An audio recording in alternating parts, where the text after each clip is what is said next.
यमनी हौसियों की stealth आबदोज़ें America और Israel के लिए ख़तरे की घंटी बन गई। बहीरा अहमर को बंद करने की बातें और एक बहरी जहाज़ पर हमले के बाद हौसियों की ये आबदोज़ें भी पानियों में उतर चुकी हैं। इस बारे में आमिर रज़ा से बात करते हैं। आमिर भाई, यमनी हौसियों के पास स्टेल्थ टेक्नोलॉजी की हामिल आबदोज़ों के चर्चे हैं। सुना है कि उनको पानी में भी उतार दिया गया है। पहली बात तो ये है कि अगर मैं कोई कहावत बयान करूं तो प्लीज़ उसको, वो एक कहावत है कि उसकी जूती उसके सर। ये अगर आपको इस आबदोज़ के हवाले से ये बात कही जाए तो ये बिल्कुल दुरुस्त है। ये अमेरिका की तैयार करदा आबदोज़ है। अच्छा। पहली बात तो ये है, पहले ये समझ लें कि ये 2018 का ज़माना था कि अमेरिका ने एक स्टेल्थ टेक्नोलॉजी की आबदोज़ जासूसी की गर्ज से यमन के साहलों की तरफ भेजी। ठीक है। ये आबदोज़ में कोई फ़नी ख़राबी होती है और ये इसको ऊपर आना पड़ता है, पकड़ी जाती है। ठीक। पकड़ने के बाद ये काफ़ी मामला चलता है और यानी उसके ये बाद हौसियों ने पकड़ ली। हौसियों ने पकड़ ली। हौसियों ने जो है इस आबदोज़ का जो स्टाफ था, सॉरी, इसका जो सिस्टम था, उसको बाहर लेके आए। बाहर लाकर उन्होंने इसको जिस तरह से रिवर्स इंजीनियरिंग यानी होती है। इसकी भी रिवर्स इंजीनियरिंग अच्छा, होगी। रिवर्स इंजीनियरिंग वो अकेले कर नहीं सकते थे। ये बड़ी स्टोरी है कि इस पर ये ले-दे चलता रहा कि यमनी हौसियों के पास कैसे आएगी चीज़। ईरान की एक आबदोज़ जिस पर आपने और मैंने भी व्लॉग्स किए थे, उसका नाम है गद्दीर। जी बिल्कुल। गद्दीर आबदोज़ की टेक्नोलॉजी को लेके ईरानी टेक्नीशियंस ने इसी आबदोज़ को, जो कि एक आबदोज़ थी और सर्वेलेंस के लिए थी, ये अनमैन्ड यानी वो यूएवी जिस तरह से होती है, ठीक है। अनमैन्ड एक आबदोज़ थी, जिसको ड्रोन्स के यानी इसमें के तर्ज हमला पर, नहीं होता। इसमें स्टाफ नहीं होता है, ये सिर्फ सर्वेलेंस के लिए थी। यमनी हौसियों ने जब इसको खोल लिया, यानी इसको इसको जिसकी रिवर्स इंजीनियरिंग शुरू की, तो उन्हें समझ आई कि ये अगर इसमें कैमरे लग सकते हैं तो इसी आबदोज़ को इस्तेमाल किया जा सकता है बारूद के साथ में। यानी इसमें मिसाइल भी मिसाइल भी लग सकते हैं, मिसाइल बारूद भरा जा सकता है। अब इन्होंने ये क्या किया कि इसकी स्टेल्थ टेक्नोलॉजी जो थी उसको रीड करना शुरू किया। अब जब ये स्टेल्थ टेक्नोलॉजी है, जिसको ईरानी भी रीड नहीं कर पा रहे थे, इसका मटीरियल जो है, इसके लिए उनको रूस की मदद लेना पड़ी। ठीक हो गया। लिहाजा ये 2-3 मुल्कों ने मिलकर इसकी रिवर्स इंजीनियरिंग की। ये रेमस 600 आबदोज़ थी जो कि अमेरिका की थी और जासूसी के लिए इस्तेमाल की जाती थी।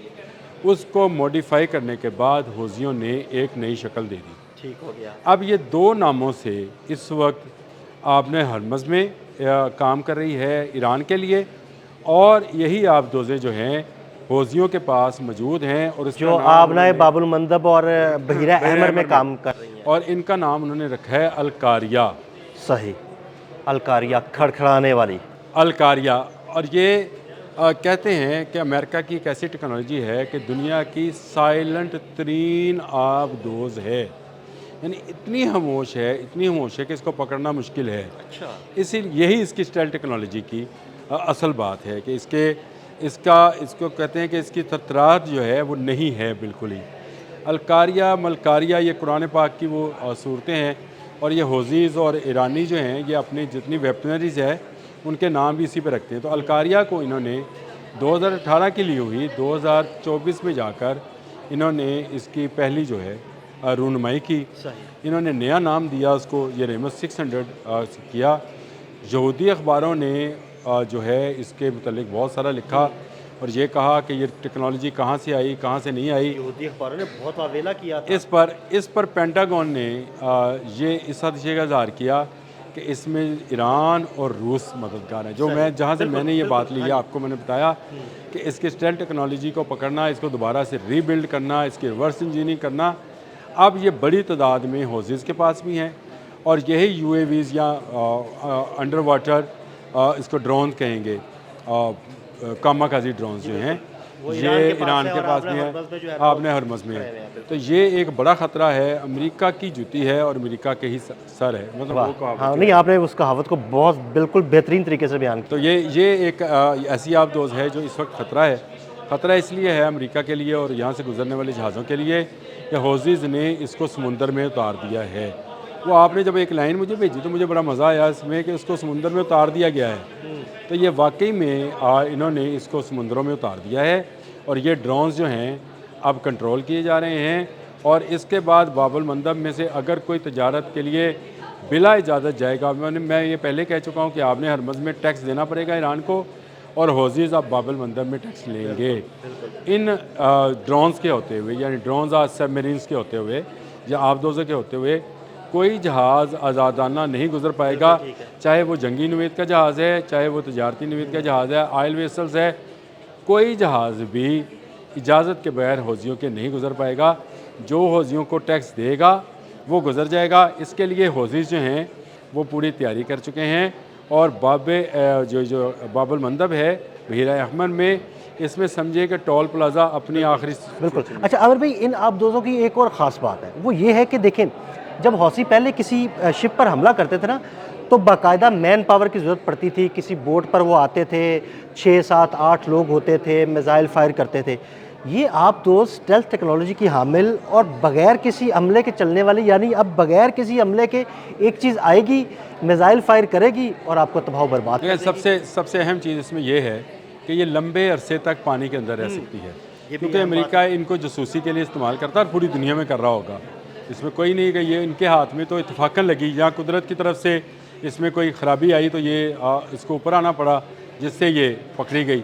अब ये जब हौज़ियों ने इसके रिवर्स इंजीनियरिंग की है और इसका नाम अलकारिया रखा है, तो इन्होंने इसमें मज़ीद मॉडिफिकेशंस की होंगी।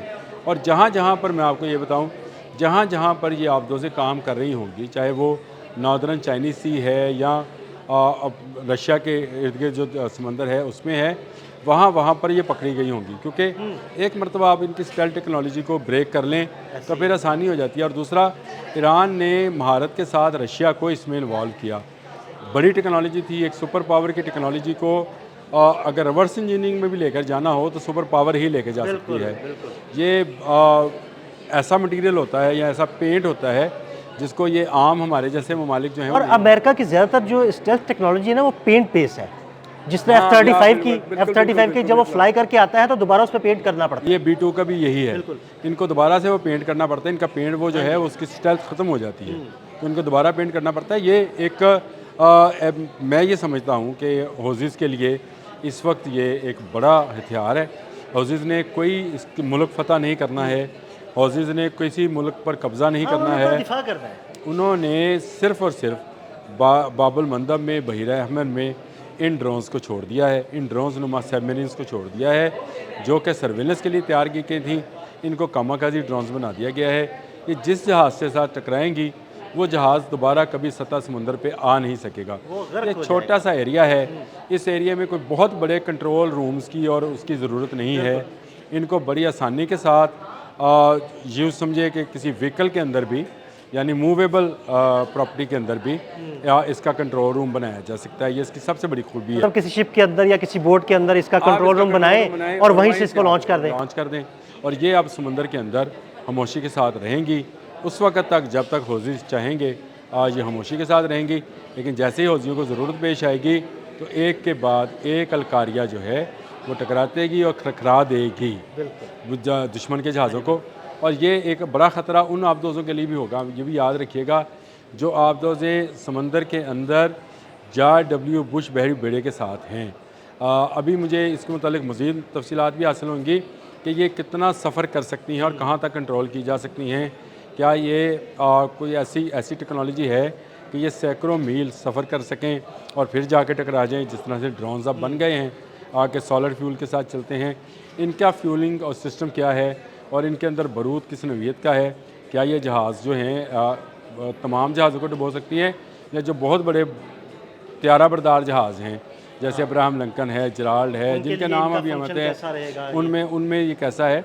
ये बहुत सारी तफसीलात अभी सामने आनी है जंग के इन दिनों में, जबकि अब आप दोबारा जंग का राउंड 2 जो है सही मानों में अगर कहा जाए तो राउंड 2 अब शुरू हुआ है।